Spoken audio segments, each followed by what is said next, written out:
Hello friends, welcome back to my channel. ये इस ड्रामे की हिंदी एक्सप्लेनेशन का पार्ट 2 है। तो चलिए वीडियो को स्टार्ट करते हैं। जूली लिन को बोलती है, क्या मैं ड्रेस ट्राई कर दिखाऊं? लिन बोलती है, इसकी कोई जरूरत नहीं है, बैठकर बातें करते हैं। लिन मिस्टर याओ को ड्रेस का डिजाइन एक्सप्लेन करने को कहती है। मिस्टर याओ ये अपॉर्चुनिटी जूली को देता है। जूली अच्छे से डिजाइन के बारे में बता देती है। दोनों घर जा रहे थे। याओ बोलता है, आज तुमने अच्छा काम किया। जूली बोलती है, शुक्रिया, हमेशा मेरी तारीफ करने के लिए। वैसे रात हो चुकी है, सुनसान रास्ता है। याओ बोलता है, डरो मत, मैं कोई बैड पर्सन नहीं हूँ। तभी कार खराब हो जाती है। याओ किसी को कॉल करता है पर सिग्नल ही नहीं आ रहे थे। जूली को वहाँ एक घर दिखाई देता है। दोनों उस घर में चले जाते हैं। आंटी बोलती है, तुम लोग एक रात यहाँ बिता सकते हो, पर रूम एक ही खाली है और बेड भी छोटा सा है। पर तुम दोनों तो देखने से कपल लगते हो, एडजस्ट कर लेना। दोनों शौक हो जाती हैं। आंटी बोलती है, तुम्हारी गर्लफ्रेंड खाते पीते घर की लगती है। ये सुनकर मिस्टर याओ तो चौंक जाता है। आंटी दोनों को रूम में भेज देती है। दोनों को मजबूरन एक बेड शेयर करना पड़ता है। जूली की खराटों की वजह से याओ को नींद नहीं आ रही थी। इतना काफी नहीं था कि जूली नींदों में उसे बेड से ही नीचे गिरा देती है। नेक्स्ट मॉर्निंग जब जूली जागती है तो मिस्टर याओ को देखकर डर जाती है। पूरी रात ना सोने की वजह से बेचारे की शक्ल पर 12 बज गए थे। याओ बोलता है, मैं कोई घोस्ट नहीं हूँ, याओ हूँ। जूली बोलती है, क्या कल रात अच्छे से नहीं सोए थे? याओ बोलता है, बहुत अच्छे से सोया था, चलो अब घर चलते हैं। इधर शाओ मिस्टर वू के लिए स्टाइल मारते हुए टी लाती है और उसे मक्खन लगाने लग जाती है। जूली बहुत ही चालाक है। वो मिस्टर याओ के साथ बिजनेस ट्रिप पर गई थी। तुम्हें उसे मेरे लिए और भी ज्यादा बुली करना होगा। मिस्टर वू बोलता है, बेबी चिंता मत करो, मैं उसे अच्छे से सबक सिखा दूंगा। देखती जाओ बस अपने आशिक का कमाल। शाओ हाथ छुड़ाकर चली जाती है। असल में वो उससे कोई प्यार नहीं करती, वो बस मिस्टर वू का इस्तेमाल कर रही है। मिस्टर वू जूली को आकर बोलता है, वेटिंग रूम में एक इम्पोर्टेंट क्लाइंट आया है, जाकर उसे डिजाइन दिखाओ। जूली चली जाती है। मिस्टर वू खुश हो जाता है क्योंकि वो क्लाइंट बहुत ही ज्यादा एरोगेंट था। तभी याओ वहाँ आ जाता है। डर की मारी मिस्टर वू के हाथ से ग्लास बॉल गिर जाती है और गलती से गलत जगह पर लग जाती है। बेचारी की तो बैंड बज जाती है। जूली वेटिंग रूम में आती है। क्लाइंट डर जाता है और उस पे भड़कने लग जाता है। कितनी देर से वेट कर रहा हूँ, डिजाइनर कहाँ है? जूली बोलती है, मैं ही डिजाइनर हूँ। क्लाइंट बोलता है, क्या मुझे फूल समझा है? अपने बॉस को बुलाओ। तभी याओ वहाँ आ जाता है। ये हमारी कंपनी की बेस्ट डिजाइनर है। क्लाइंट को तो अभी भी यकीन नहीं हो रहा था।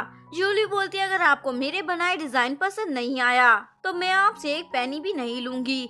ये सुनकर क्लाइंट मान जाता है और बोलता है, मुझे मेरी वाइफ के बर्थडे के लिए ड्रेस बनवाना है। जूली पूछती है, आपको किस तरीके का ड्रेस चाहिए? क्लाइंट बोलता, मुझे क्या मालूम, अगर मुझे पता होता तो मैं खुद ही डिजाइन ना कर लेता, तुम लोगों के पास क्यों आता? मिस्टर याओ बोलता है, आप गुस्सा ना करे, हम बस आपकी जरूरत समझना चाहते हैं।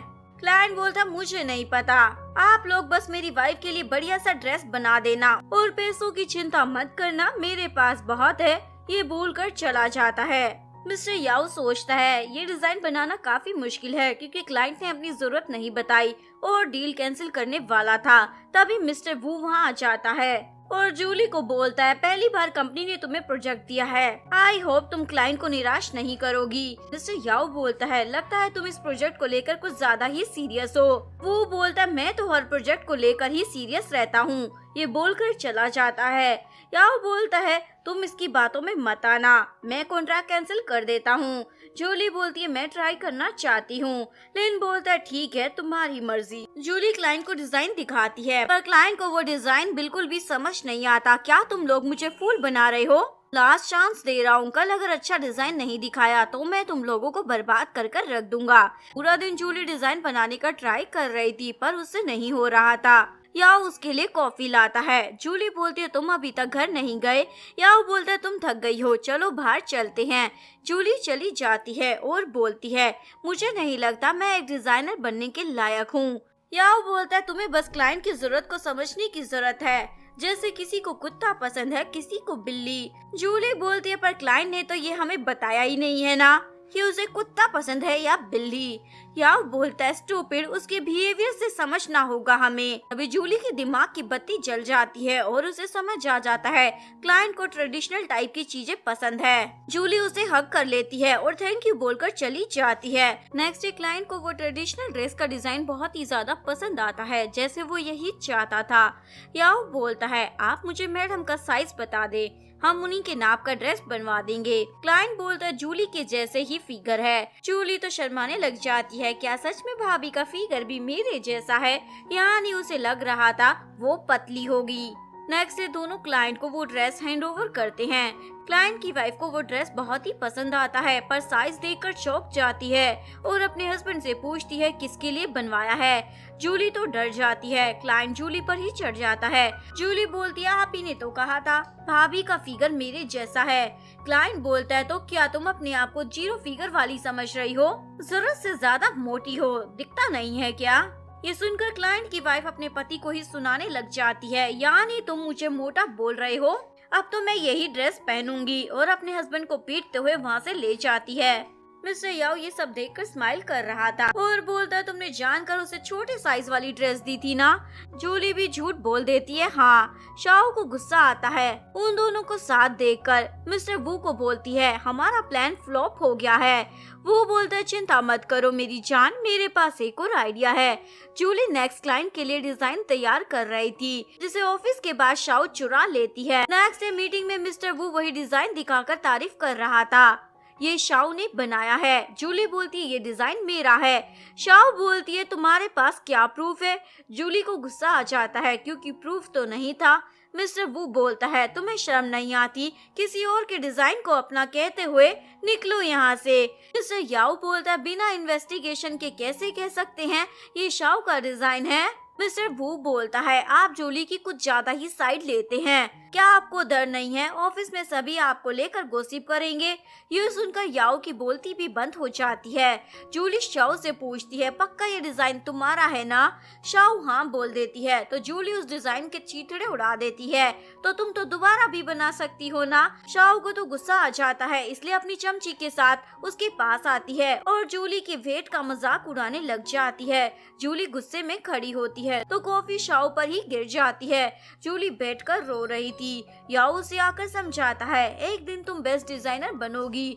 नेक्स्ट सीन में शाओ मिस्टर लियू को डिजाइन दिखाती है जो उन्हें जरा भी पसंद नहीं आता। ये क्या कचरा बनाकर पेश कर रही हो? और उनकी कंपनी के साथ कॉन्ट्रैक्ट कैंसिल कर चले जाते हैं। मिस्टर वू तो घबरा जाता है। याओ उन्हें डांटता है आपकी वजह से इतना इम्पोर्टेंट क्लाइंट हाथ से चला गया। मिस्टर वू बोलता है मुझे माफ कर दो, आप जूली को बोल दो, वो ही इस मैटर को हैंडल कर सकती है। याओ बोलता है पर तुम तो कह रहे थे उसने डिजाइन चोरी किए हैं। वो बोलता है वो मुझे गलतफहमी हो गई थी। इसके बाद मिस्टर वू जूली की ही खातिरदारी करने लग जाता है। हमें इन्वेस्टिगेशन से पता चल गया है डिजाइन तुमने नहीं शाओ ने चुराए थे, इसीलिए अब मिस्टर लियू का प्रोजेक्ट तुम ही हैंडल करोगी। जूली करने से मना कर देती है। मिस्टर याओ उसे कन्विंस करता है वो क्लाइंट हमारी कंपनी के लिए बहुत ही ज्यादा इम्पोर्टेंट है। जूली बोलती है पर मेरी एक कंडीशन है, शाओ को मुझसे माफी मांगनी होगी। पर शाओ तो माफी मांगने से मना कर देती है, उल्टा बोलती है क्लाइंट ने मेरी सबके सामने इंसल्ट की है। वो बोलता है चिंता मत करो, उस क्लाइंट को तो घुटनों के बल बैठकर तुमसे माफी मांगनी होगी। मिस्टर लियू ने ये बात सुन ली थी। अच्छा तो तुम मुझे घुटनों के बल बिठाओगे? मैं मीडिया का बंदा हूँ, तुम लोगों की कंपनी की इमेज खराब कर रख दूंगा। मिस्टर याओ वू को बोलता है तुम तो महान हो। नेक्स्ट सीन में मिस्टर याओ मीटिंग में बताता है वू को कंपनी से निकाल दिया गया है और शाओ को भी लास्ट वार्निंग देता है दोबारा गड़बड़ की तो तुम्हारी भी छुट्टी कर दी जाएगी। रात को याओ बार में बैठकर पी रहा था। एक लड़की उसे अप्रोच कर रही थी पर याओ उसे भगा देता है। फ्रेंड बोलता है एक सुंदर कन्या तुम्हारे पास खुद चलकर आई थी और तुमने मौका गवा दिया। याओ बोलता है वो बाहर से सुंदर थी अंदर से नहीं, मुझे दिखावा करने वाली लड़कियां पसंद नहीं है, वो फैंसी आइटम लगती हैं। मिस्टर याओ को बार बार जूली का ही ख्याल आ रहा था। वो समझ जाता है उसे जूली से प्यार हो गया है, इसलिए ऑफिस आकर उसके काम में हेल्प करता है। इवन उसे किस भी करने वाला था पर जूली रुक जाती है।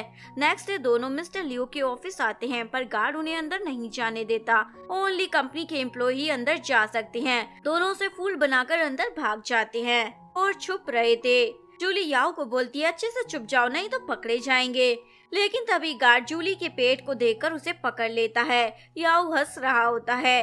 गार्ड उन दोनों को उठाकर वहाँ से बाहर पटक देता है। जूली बोलती है, तुम्हारी वजह से हम पकड़े गए। याओ हंसने लग जाता है। ठीक है, अब ये बताओ अंदर कैसे जाना है। जूली चश्मा लगाकर स्टाइल मारते हुए गार्ड के पास आती है। गार्ड तो उसे देखता ही रह जाता है। याओ अंदर जाकर मिस्टर लियू को एक और चांस देने के लिए कन्विंस कर रहा था, पर मिस्टर लियू मना कर देते हैं। तभी जूली आकर क्यूट सा फेस बना लेती है, जो देखकर मिस्टर लियू बोलते हैं, ठीक है डिजाइन दिखाओ। मिस्टर लियू को डिजाइन बहुत ही पसंद आते हैं। कॉन्ट्रैक्ट साइन करने के लिए मान जाते हैं और याओ को बोलते हैं, जूली बहुत ही ज्यादा टैलेंटेड है। बाहर आकर लियाओ उसे हक कर लेता है और उसे अपने प्यार का इजहार भी कर देता है। मैं तुम्हें पसंद करता हूँ। जूली बोलती है, पर मैं तो तुम्हें पहले से ही पसंद करती थी। गार्ड तो इन दोनों की जोड़ी देखकर शॉक हो जाता है। एंड में जूली बोलती है, अगर हम चाहते हैं लोगों की नजरों में हम सुंदर दिखें, तो हमें पहले खुद को नजरों से देखना होगा। और यहीं पर इस कहानी का डी एंड हो जाता है। अगर आपको वीडियो अच्छी लगी हो तो प्लीज वीडियो को लाइक करें और चैनल को सब्सक्राइब करना बिल्कुल ना भूले। बेल आइकन का बटन भी प्रेस कर लीजिएगा। मिलते हैं नेक्स्ट वीडियो के साथ, तब तक के लिए सारंगे, बाय बाय।